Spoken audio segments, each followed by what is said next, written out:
I'm a security guard who works for a company that hires me freelance to whoever needs. So I've had times when I would go to work and have absolutely no idea where I was going. Sometimes I'd be patrolling football games on Friday night. Other times I would have to fill in for someone who called off sick at a warehouse or one of the other places the company contracted out to. So there wasn't a lot of stability in my job, but when you're the night watchman, you're the night watchman. There's not a lot of activity. You're just kind of there to check the locks and make sure nobody breaks in. There was a large antique store in downtown that used to be an old department store that went out of business, back when such things existed. It sat vacant for years, decades even, and then someone bought it and turned it into an antique store. They sold things on consignment, so it was actually many stores within one. The security company I worked for was called because there had been things going missing from the store. They decided it was worth to have someone staying there overnight to make sure no one was breaking in, so I was given the job. It wasn't tough. I would bring my lunch in and put it in the refrigerator, and I would walk around the store. It had an upstairs and downstairs, and at nighttime it was a little creepy. Any place you walked on the upstairs floor, the boards creaked. Downstairs was completely different. It was a basement, but it didn't really have that musty basement smell. With all the antiques there, it had that antique smell, which is kind of hard to explain. It was like old memories. After doing the job for a while, the owners really came to appreciate the job I did. Nobody was breaking in, nothing was getting moved, and I was very clean. I didn't leave anything behind. In fact, sometimes if I saw a mess on the floor, I would clean it up. So the owners talked to the company and requested that I work there full time, and that was fine with me. It was interesting for a while. I would go through different parts of the store that had different things. Each section was like its own little store. At night, if I was bored, I would go over and pull one of the used books off the shelf, and that's the book I would read for the night. When I'd put it back, I would make a note in my notebook of what page I ended on, and the next night, I would get the book and pick up where I left off. There were other times when I would look through the one shop's records collection looking for ones that I wanted to buy or that my friends were looking for. I would call them and tell them it was here. Not only was I guarding the place, but I was also bringing in more business. I would walk through and see what was in each shop as I patrolled, and if I knew there was something a friend was looking for, I'd call up and tell them about it. I was very happy with my job. And then came the change in weather. During the summertime, it was great because no matter how hot it was outside, once I would get down to that basement, it was always nice and cool. Once fall came around, something changed. Something became different. There was a different mood in the air. During the summer, I would go around, and on days that I was bored, I would have conversations with different objects, the different dolls, mannequins, and things like that. I would even name them. "Hey Fred, how's it going tonight?" I say in passing to the mannequin dressed in a gentleman's suit from the past century. It was just something to keep me interested and keep me on my toes. When September rolled around, the owners of the shop started moving different merchandise in for the fall season. Every night I'd come in and a few things would be different. I'd familiarize myself with them and see what they were. Maybe it would be a new doll or a statue. I would give it a new name. But aside from merchandise changing, there was something in the air. The mood was changing too. I don't know if it had to do with the change in the seasons of the merchandise, but it became less of a lighthearted, carefree attitude, especially once the Halloween decorations started moving in. I have nothing against Halloween. I'm just as up for reading a scary book as the next person, but some of the things were downright weird.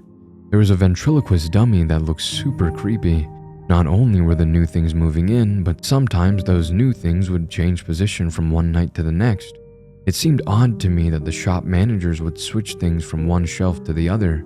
I don't know if it had something to do with the display, that somehow it would be spotted and sold more easily, but it seemed to be happening a lot. Not just one shop owner was doing this daily switcheroo, but several of them.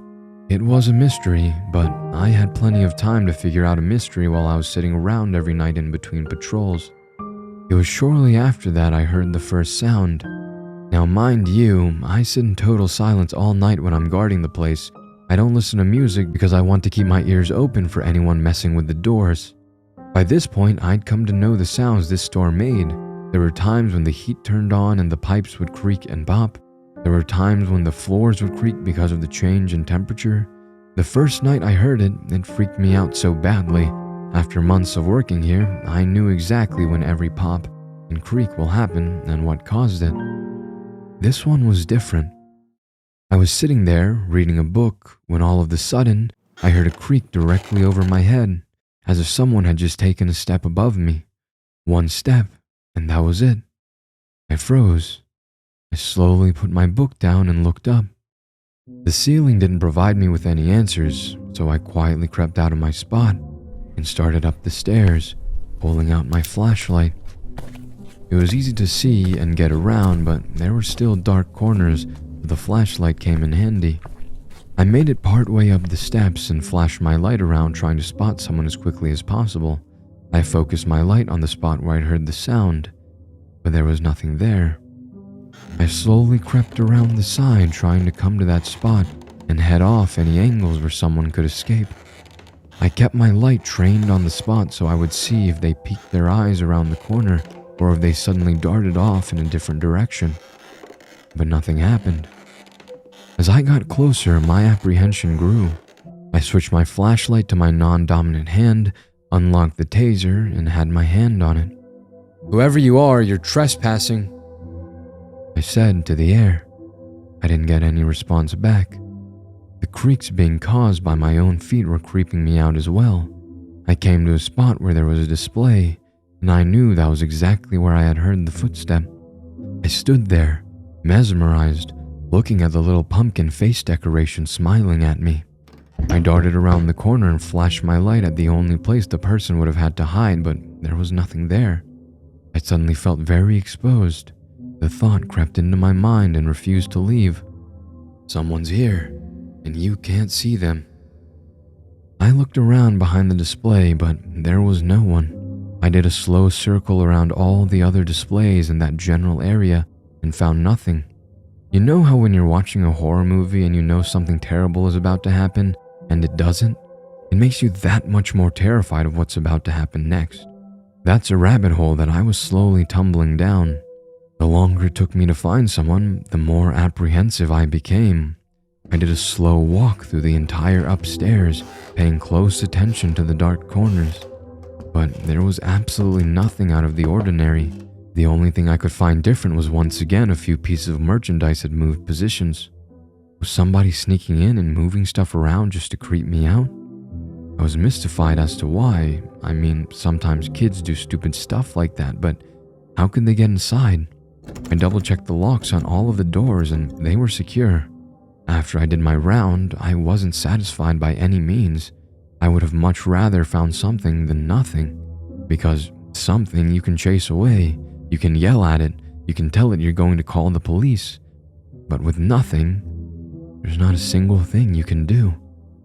I went back downstairs feeling helpless as I did a round through the basement, also finding nothing. I sighed, attempted to shrug it off, and went back to reading my book. I can't say I was fully focused on reading. The rest of the night, my eyes kept darting around, waiting to see someone jump up at me and say, "Gotcha!" But that didn't happen either. Let's just say that I was relieved when morning came that day. I was very happy to go home. However, my mind never got to full resting mode. That day, as I fought off the sunlight to try to sleep, my mind kept drifting back to, did I really hear that, or was it just my imagination? I'm not easily rattled. I used to work as a corrections officer, so I'm used to dealing with difficult situations.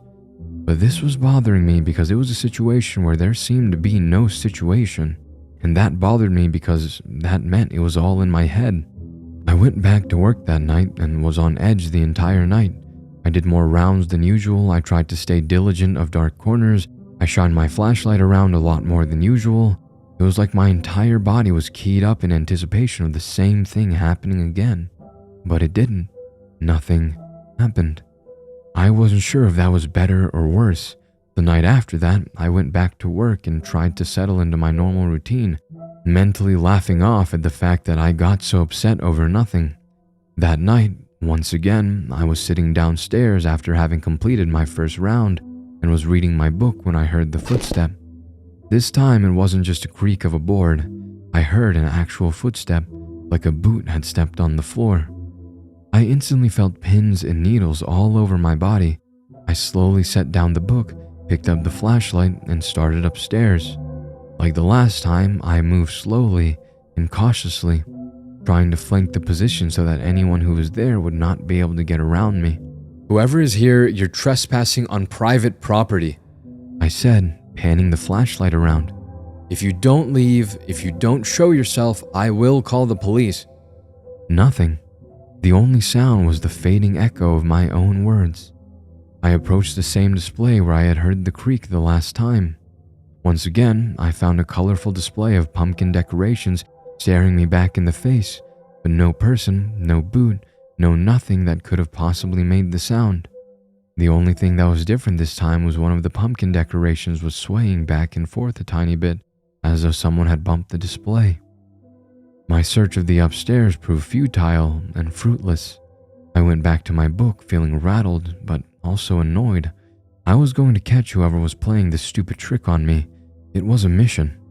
The next night went off without a hitch, even though I was keyed up and I was ready to catch whoever was doing this. But there wasn't a thing out of the ordinary. The night after that, I didn't hear a footstep. I heard a dozen footsteps running rapidly, heading toward the far end of the store. I bolted out of my seat and ran down to the far end of the store in the basement and took the stairs 2 at a time. I could hear as I ran the footsteps, and I was running in the same direction. I knew I would catch him at the exit door. This was it. He was mine. I made it to the door before the footsteps did and stood there, my hand on my taser, my flashlight up and ready. I was going to catch him. And then the footsteps stopped. I stopped right before the top of the staircase. "I know you're there," I said, pointing the flashlight up the stairs. "Step out and let me see you." Nothing. Dead silence. "I've had it with this game," I said. "Step out now. I'm taking the safety off my taser. If you don't, I will tase you." Nothing. "Fine, have it your way," I said as I bolted up the stairs.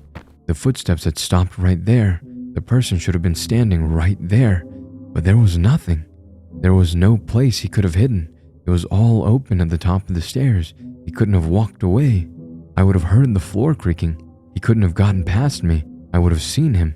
It was like he vanished, as if he was never there. I stood there, dumbfounded. What the hell is happening to me? I panned the flashlight all around, but there was no place he could have gotten to before I got to the top of the steps. The steps weren't wooden, they were made of stone, so my coming up wouldn't have made enough noise to cover the sound of him running away. I started worrying about my mental well-being. I knew I'd heard the sounds. I knew I'd heard someone running upstairs. There was no doubt in my mind. Or was there? I hadn't found anything, so either I was hearing things, my mind was playing tricks on me, or it was something else. I decided I needed proof. So the next night, when I came to work, I sat my cell phone on the counter, and of course, I heard nothing. When you're anticipating something happening and it doesn't, it's frustrating. The next night, I sat my phone on the counter and read my book after doing my normal rounds. As soon as I heard anything, I turned my phone on video and hit record. I heard footsteps running toward the rear entrance. I followed them. After another fruitless chase, I returned to my counter and watched the video. All it showed was the ceiling, but I was only listening for the sound. I heard the steps on the phone. I was happy that I could hear them. It meant I had proof that I wasn't going crazy. Then I heard my own footsteps running away, chasing after them. I left the video running as my mind started wondering. Okay, now I have proof, but proof of what? I thought. Suddenly, I heard a voice. It was quiet, harsh, and raspy. It said 4 simple words. Why are you here? I spun around, looking for whoever had just spoken, but no one was there. "Who is it?" I screamed. "Stop doing that." Nothing. I looked around for hidden speakers or anything that might be doing this. I looked under the counter, over the counter, through the counter, nothing. I heard myself walking back and picking up the phone. Then the video ended. I stared at the phone for a long moment, then stared at the video again. Same thing. The footsteps followed by me running after them. I was about to turn it off when the voice sounded again. Why are you here? I rewound the video 10 seconds and listened again.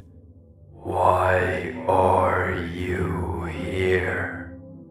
I rewound it over and over, hearing the voice each time. Then I turned it off and did a slow circle. The only thing around me was the antiques, old books and statues, buttons of failed politicians and old porcelain figurines. There was no one there. I found myself at a crossroad. Do I treat this as a prank and ignore it? Or do I let my curiosity drag me down the rabbit hole to find out what was really going on? I set the phone on the counter, turned it to video, and hit record. I'm here to protect the merchandise, I said. Why are you here?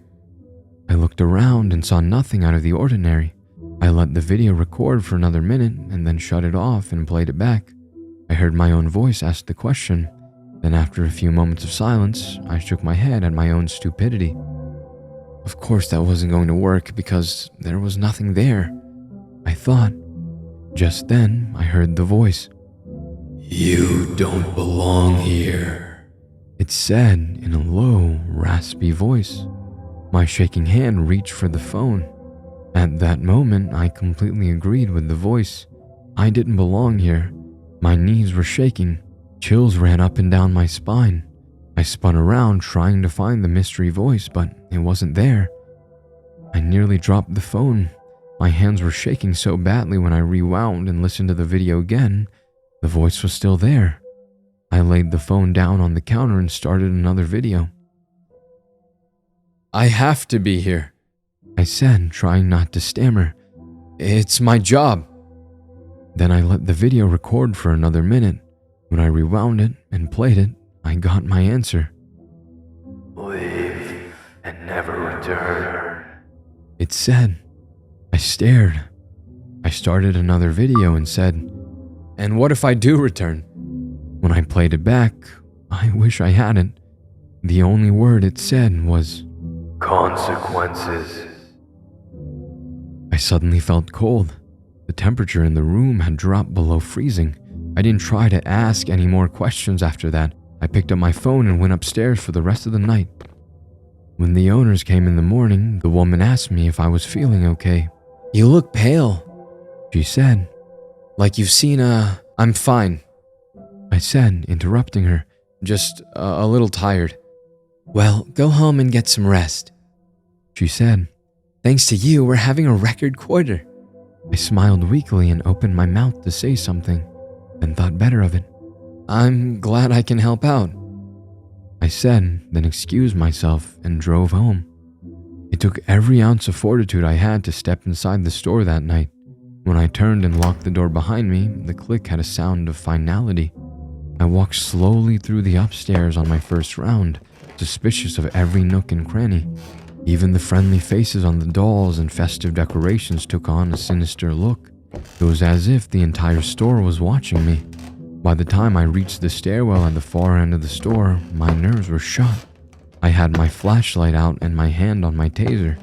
For some reason, the stairwell light was off. I flicked it on and descended the uninviting stairs. When I reached the bottom, the lights were off in the basement as well. I flicked them on, and for a heartbeat, I swore I saw something dart out of the light and into a shadow. My senses, already on high alert, went into convulsions. Before I knew it, the taser was in my hand and the red beam was dancing around, bouncing off the myriad of objects on the shelves. My feet felt like they were encased in concrete. For a handful of minutes, I stood frozen to the spot, waiting for anything to move, praying it wouldn't. My mind screamed at me, "Leave, get out of here, it's not worth it." I entertained the thought and then came to my senses. It's just my imagination is all. I thought, there's nothing down here I haven't seen 100 times. I tried to smile and chuckle, but it didn't quite feel right. Half of me wanted to listen to my mind's prodding and bug the hell out. I finally overcame my paralysis and started my round in the basement. I walked, trying to act nonchalant, but eyes darting back and forth looking for trouble. The taser hadn't made it back to my holster yet either. When I got to the spot where I thought I had seen something move, I took a long look. There was nothing out of the ordinary except an overweight porcelain clown that was on the floor instead of the second shelf where it would usually sit. Are you causing trouble, Tubbo? I said to the clown. Thankfully, it didn't answer. I walked away feeling a little better for trying to lighten the moment. I stepped up to the books to choose which I would read tonight. As I perused the titles, one stuck out at me. Literally, it was as if someone had only put it back in halfway. I pulled it out and looked at the title. Cape Fear. Nope, I said, putting the book back. not up for anything scary tonight. I looked around at the other books and picked out a Dave Barry collection, but I couldn't pull it off the shelf. It was as if the book was glued to the spot. I shrugged and tried to pick another humor book, but it was stuck too. I tried others, but they were all stuck. It was the strangest thing. I tried a romance but couldn't get it loose. I tried several other genres, but none would come off the shelf. I was mystified. Out of curiosity, I picked out a horror novel and it came out in my hand. I put it back and picked up another. It came out as well. After trying many, I found the only books I could get off the shelf were horror. I backed away from the strange phenomenon and continued my round. I just won't read tonight, I thought, trying not to let the weird bookshelves rattle me. I made my way to the counter and eyed it with suspicion. Maybe I should sit somewhere else tonight. I thought of my favorite spot. With no book and nothing to do but stare at the many objects that surrounded me, I found myself doing more rounds than usual. Hearing the floorboards creak under my own feet was a little consolation. My nerves were still dancing on the edge of a knife. I went back downstairs to complete my round. At this point, I was intentionally trying not to notice things. I walked past one display and froze as I caught something out of the corner of my eye. I backed up and looked at the display. The clown that I had spoken to the last round looked exactly the same as it had, except for one important detail. It was back on the second shelf. I know it was on the floor, I thought, my mind racing. I know it was. I stared at the clown, his porcelain smile full of mischief. I tried something crazy, hoping no one would ever find out about it. I pulled out my phone and recorded the clown. Are you the one causing all this trouble? I said, aiming the camera at it. I left the camera recording for an additional minute to give it time for an answer. Then I stopped recording and started watching. I heard my voice ask the question, then nothing. I waited for the answer, but there was none. I stared into the glossy eyes of the clown for a long moment. Then I tore my gaze away and continued the rest of my round. Someone is messing with me, I thought. Then I slowly reconsidered. Or is it something? I looked back toward where the clown sat in his display. I sat quietly at my counter, trying not to have a nervous breakdown. My thoughts were tumbling through my mind so quickly that I lost track of time. I glanced at my watch and nearly an hour had passed. I got up and did my next round, but when I got back to the basement, the clown was once again on the floor. I pulled out my phone, mumbling. I know he wasn't there last time. Sure enough, I played the video and the clown was sitting on the second shelf. Ha! I said, pointing at the clown. I caught you. I turned the phone around and showed the video to the inanimate object, then realized just how insane my actions were. I slowly turned the phone around and shut it off. I walked away and sat back down to my counter. The next round, I tried ignoring the clown but found my eyes drifting toward its display. But instead of finding it once again on the shelf, there was another surprise. It was gone. I looked all around the display, but it wasn't there. I frantically searched the nearby displays but couldn't find it. Beads of sweat formed on my forehead. I did a slow pan around and felt as if it was lurking behind any of the 1,000 objects in the store. I pulled out my flashlight and searched every dark corner. I slowly made my way through the basement, not finding any signs of my quarry. I approached my counter, and there it was. On top of the counter, pretty as you please, staring at me. It was all I could do not to scream. I refused to touch it. I stood there, transfixed, staring at this impossible scene. And then my mind woke up and sent me very specific instructions. Run, it said. Get the hell out of here. I bolted for the stairs and took them two at a time. I tore through the store and fumbled with the keys to unlock the main door, dropping them twice just like in every horror movie I'd ever seen. Finally, I managed to open the door and step out. The cold, late October air slammed into my face, making me screech to a halt. I stood there looking at the streetlights in the pre-dawn gloaming. The sidewalks were empty, making me feel totally alone and on my own. I took in several slow, deep breaths of the frigid air. My mind began to slow. What the hell just happened? I asked myself, but I couldn't come up with an answer I wanted to accept. I'm a former corrections officer. I thought, I've dealt with people who've tried to kill me, throw things on me that should never be thrown. I've done countless cell extractions, and yet here I am, scared out of my mind by a toy. I shook my head in wonder, then turned and went back inside, locking the door behind me. 2 steps in, I could feel the difference. There was a heaviness in the air, a stillness that was disturbing. My bravado was evaporating with every step. Keep it together, man, I told myself, looking at my watch. Only a few more hours, then go home and get some sleep. I came around to the edge of the stairwell and started down the stairs when my foot caught on something, and I went sailing out into the air. By sheer miracle, my hand shot out and grabbed the handrail, keeping me from tumbling down the stone stairs and ending up with at least a concussion, if not a quick trip to the morgue. My body swung around and slammed hard into the metal railing, knocking the breath out of me. I hoped I hadn't broken any ribs, but there was a pain radiating from my side. After a few minutes, I caught my breath and slowly stood, looking back up the stairs to see what I had tripped on. There sat the clown. Any amount of courage or denial left in me evaporated. I stood there, halfway down the steps, pain in my side, staring at a porcelain doll and fearing for my life.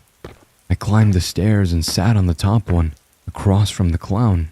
There was no way I was going to touch it, but there was no way I was going to let it out of my sight either. The next few hours were a blur, as the store became a carnival funhouse. I heard footsteps, music, crashing, and even sounds I couldn't identify. But I refused to take my eyes off the clown. My bladder screamed at me, telling me I hadn't taken my mid-shift bathroom break. But I refused to take my eyes off the clown. When the owner unlocked the door, she found me in the same spot, sitting at the top of the stairs, staring at the clown. Are you all right? She said, coming over to me. It took me a moment to realize she was real. Yes, I'm fine, I said, staring at the clown. I just wanted to buy this thing. She looked back and forth, from me to the clown. I have a friend who collects these, I said to her unasked question. Sure? She said.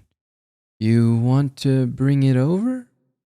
Actually, I was wondering if you could take it and gift wrap it for me. I said, my eyes glued to the clown. Of course, she said, hesitantly, picking up the clown and carrying it over to the counter. I struggled to my feet, nearly falling down the stairs again, as my numb legs struggled to function. I shook out the pins and needles and waited for my balance to return before walking to the counter and paying for the doll. Thank you very much, the owner said with her cashier's smile that didn't quite make it to her eyes. Are you going to be okay? I looked at the brown wrapping paper that enveloped the clown and smiled. I'll be fine, thanks. I stepped out into the cold air and walked to my car. The key slipped out of my hands as I tried to unlock the door. The second time around, I unlocked it and got inside, putting my parcel in the passenger seat. I turned the key in the ignition to start the car and nothing happened. I sat back inside. Then I slapped the brown paper wrapper and tried again. The car roared to life, and for the first time in a while, I felt in control. I drove away from work, ending up on a dirt road I used to visit when I was a dumb teenager. I knew the road ended at a quarry, and I wasn't going very fast, but when I pressed the brake, nothing happened. I kept going straight toward the edge of the cliff. I tried the brakes again, but it wasn't stopping. I was slowing down because my foot wasn't on the gas pedal, but that wasn't going to stop me before hurtling over the edge. There were trees lining both sides of the road, so I knew, if need be, I would hit a tree before careening over a cliff to my death. but I wanted to save my car if possible. The moment of truth was approaching. I was almost to the edge. I grabbed the emergency brake and yanked up with all my strength. Dirt flew as the car slid sideways and came to a stop. I took a deep breath, put the car in park, and turned off the engine. I stepped out and looked at the edge of the cliff, 3 feet in front of me. I sighed and reached back inside the car to grab my brown package. I unwrapped it and looked into the eyes of the clown. "Sayonara, sucker," I said, and then threw it over the cliff and watched as it fell in slow motion hundreds of feet and shattered against the rocks. I looked at the tiny pieces scattered among the rocks with disappointment.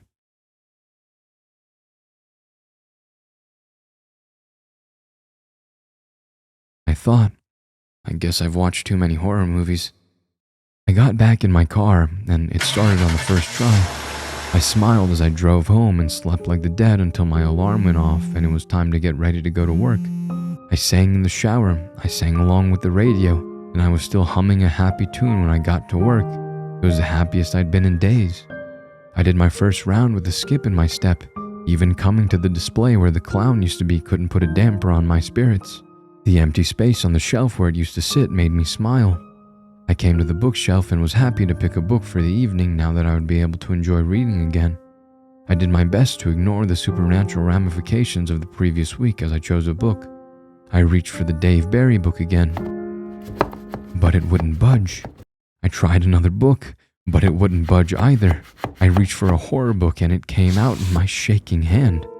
I slowly panned around, looking for anything. In the back of my mind, I half expected the clown to jump out, wielding a knife and start chasing me.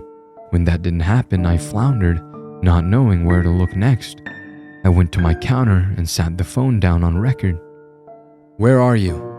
I said, looking around. "What are you?" I waited for a minute, then stopped recording and listened. After I was done talking, I waited for the answer. Why? Said the raspy voice. So you can do to me what you did to the clown.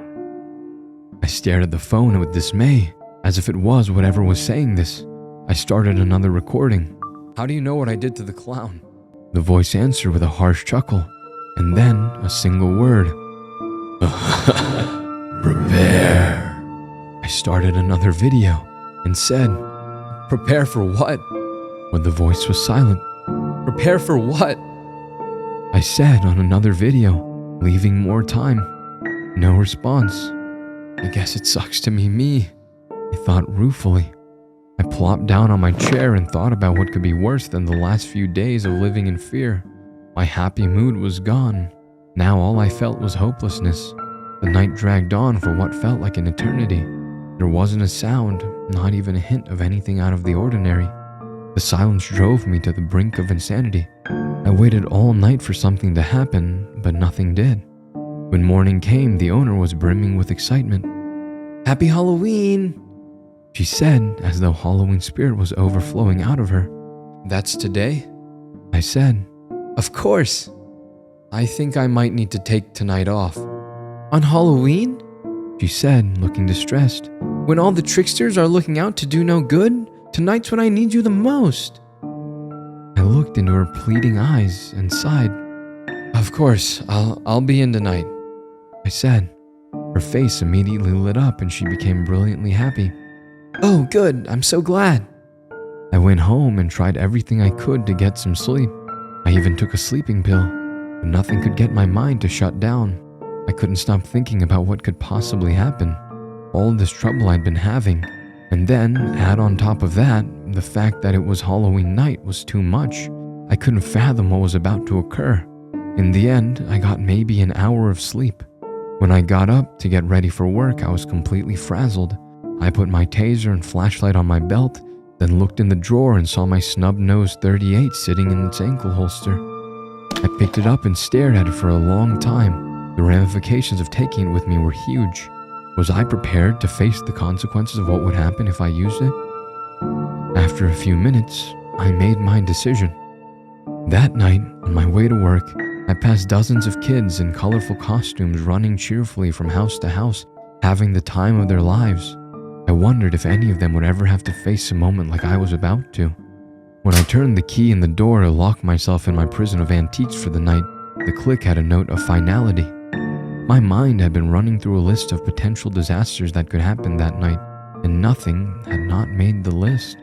I started my first round upstairs and it was totally uneventful. You'd think that the silence would be comforting, but it was quite the opposite.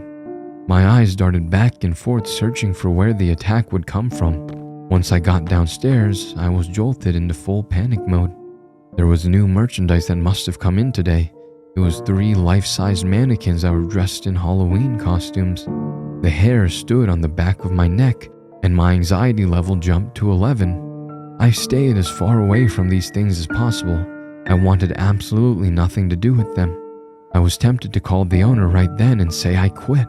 I desperately wanted to take a book off the shelf and read to take my mind off the stress, but I knew that all it would let me take was horror. I sat at my counter after my first round was done.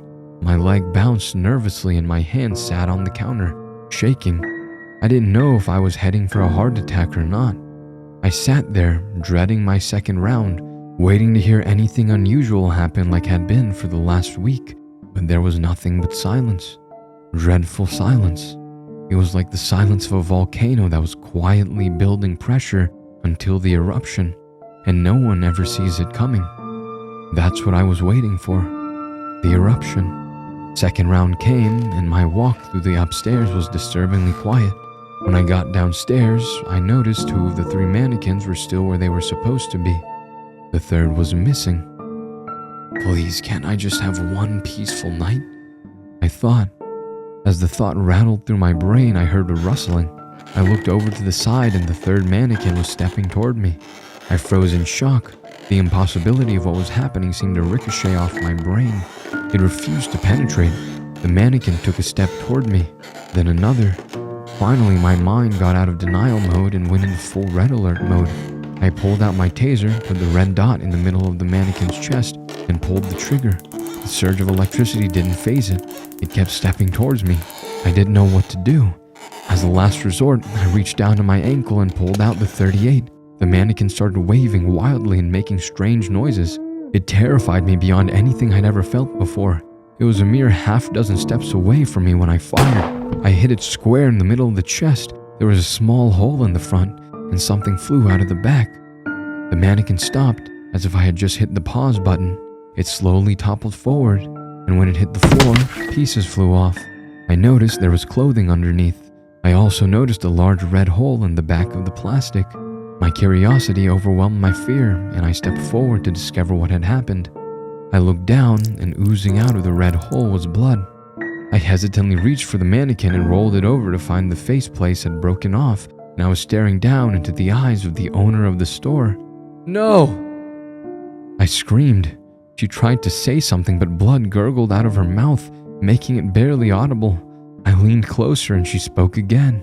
"I just wanted to give you a little scare," she said weakly. "Happy Halloween." I knelt there for a long moment before I came to my senses. I reached for her neck to feel for a pulse, but there was none. Most of her body was still covered in the mannequin plastic, but there was nothing I could do. There was no resuscitation that would work. I had shot her in the heart and there was nothing to resuscitate. I stared at her dead body for a long time, and then I got up and went to my counter, sat and put my head in my hands. After a few minutes, I pulled out my phone, turned on the video recorder, and said, "Are you happy now? Is this what you wanted? For me to destroy my life out of fear?" I let it record for another minute and turned it off and hit play. I heard the sound of my own voice desperately asking the question, then silence. I recorded another video. "Answer me!" I screamed. "This is what you wanted. Say something, gloat, do something, anything." I played it back. There was still silence, maddening silence. I looked around in desperation, trying to see what was different when my eyes landed on an empty spot on a shelf. The ventriloquist dummy was gone. Someone must have bought it during the day. I stared at the empty spot in unbelief. Was that it? Was that what was causing all this grief?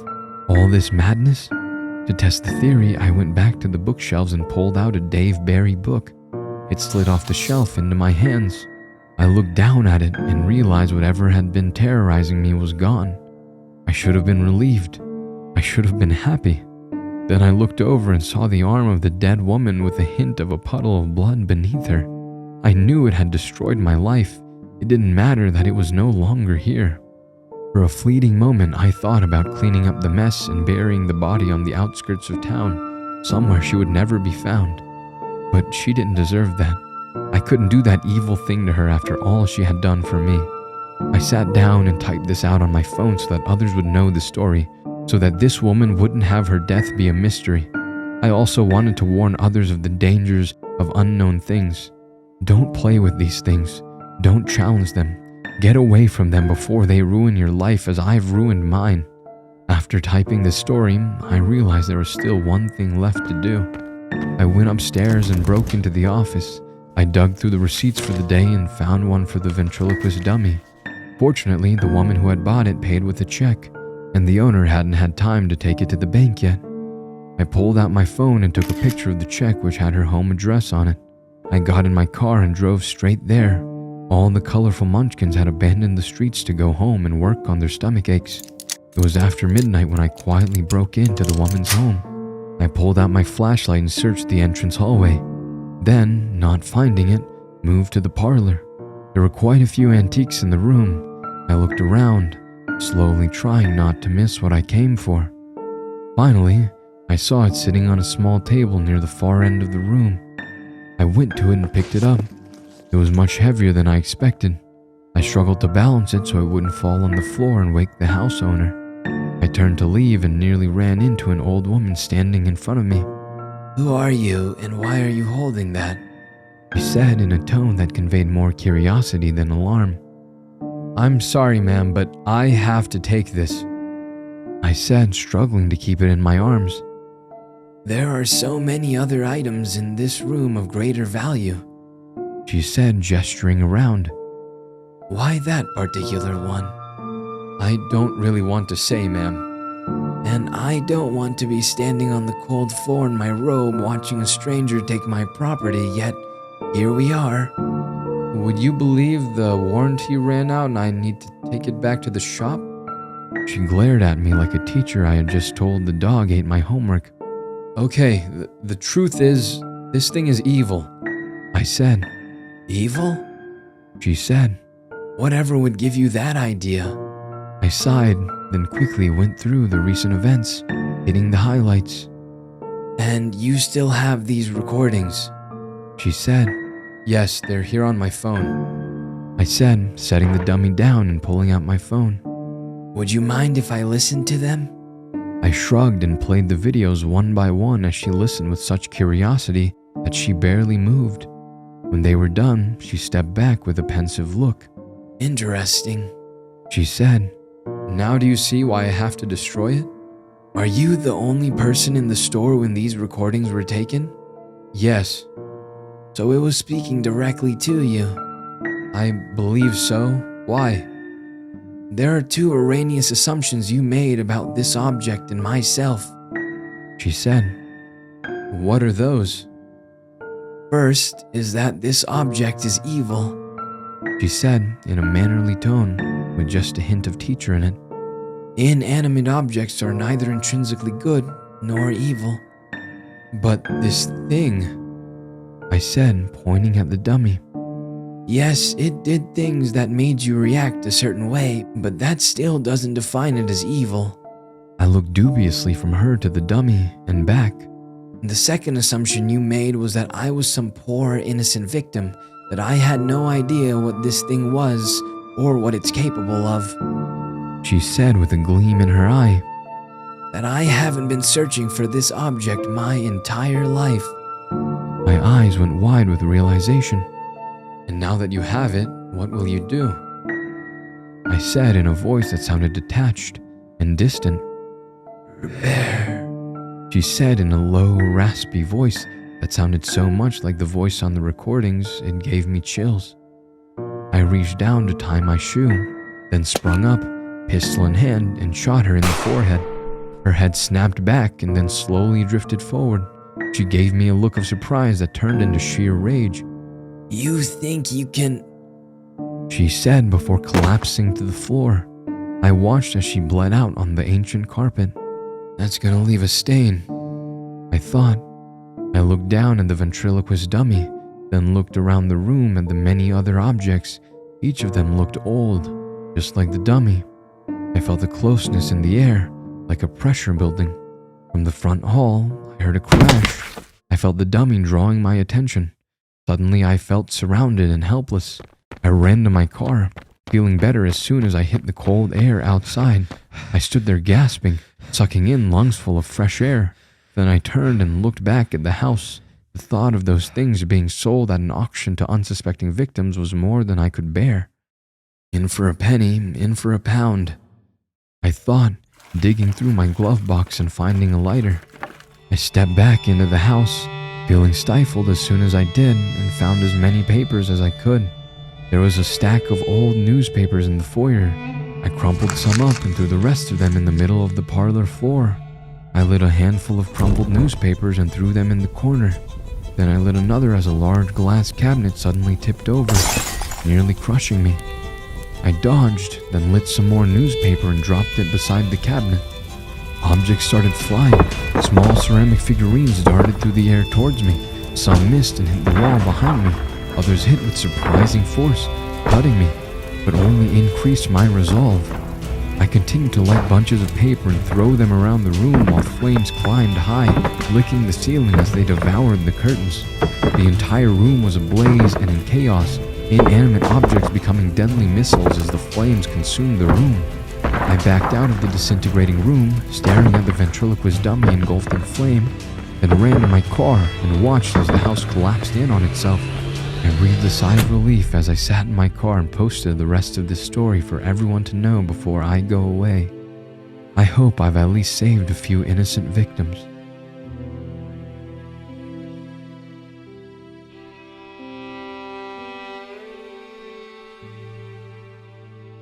That was one of the more creepier stories that I've done on the channel.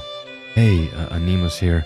And I just want to say, this author is a really, really cool dude. I talked to him for a little bit, and they have a book, many books, out on Amazon that you can buy right now. So if you'd like to support the author more than, watching this video and clicking the link of the post description and their author profile in the description, please go, if you have the money, go buy a book from them on Amazon. They write some cool stuff. You've probably heard some of their other stories narrated on other bigger channels than me. They're a great writer and they write some great stories. And I do hope that at least a couple of you will go buy a couple books from the author. Thank you so much for listening. And I never say this, but I probably should. If you listen to this and you enjoyed, please hit the only thumb button that works. Hit subscribe, and most importantly, please share with your friends. YouTube's a bit mad at me and it's not giving me that many impressions, so it helps me out a lot if you share these videos with your friends, and they might enjoy it and you can be horror fanatics together. Thank you for listening. Until the next, ego volt anima vestra.